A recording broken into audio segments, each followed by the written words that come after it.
1980 to 2008, you had wealth running amok, especially at the top, increasing wealth inequality, stagnating wages for workers, vicious attacks on trade unions, and zones of abandonment, killing fields, hoods of suffering in poor communities that were generating unbelievable levels of social misery.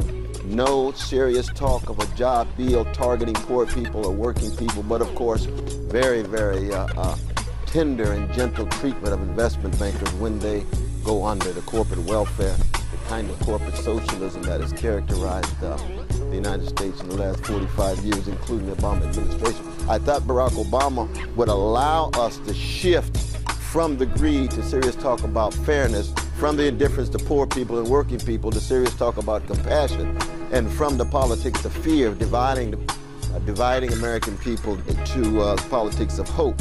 That's what he talked about. We heard the Democratic rhetoric, we heard the legacy of Martin Luther King Jr. being acknowledged, and yet when we looked at his economic team, they came straight out of the Wall Street oligarchic playbook.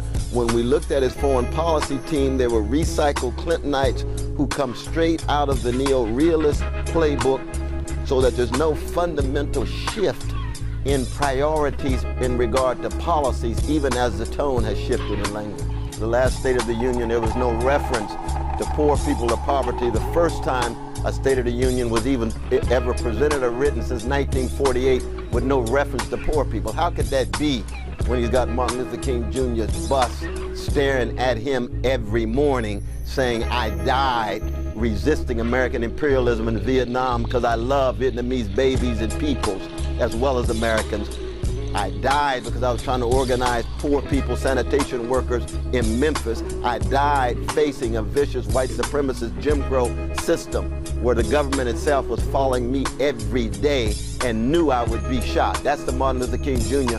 who's staring every day in the Oval Office and saying, "Get out of that golden cage. Get out of that sunlit prison. Connect with the working people and poor people out there.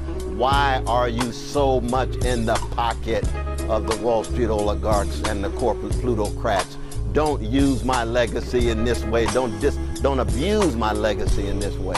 And so what you actually have is someone who uses a democratic rhetoric, which at times is sterling, but the same technocratic policies rooted in geopolitical interests and corporate interests remain at the center, and this is part of the problem for us in the United States. Both parties, deeply colonized and dominated by corporate and oligarchic interests, don't allow for serious examination of substantial cuts in the military-industrial complex. So the debate about budgetary deficit is confined mainly to social programs, mainly to those programs that affect everyday people. It's very much like the healthcare debate, where it was very clear that they met with the pharmaceutical and the private insurance companies. They made a deal, so it ends up a major giveaway for profits for both pharmaceutical and private insurance companies. In the face of terror, we don't opt for an Al-Qaeda. We produce Martin Luther King Jr. He's still murdered, but we don't opt for murdering other innocent people. But at the same time, we do have a righteous indignation that says that even if we have to die, we're going to die with the truth, we're going to die with integrity, we're going to die with dignity, because we can't stand the hypocrisy of the American empire, of dictators, or anybody else who overlooks the humanity of foreign working people. The jazz man and the blues man does what?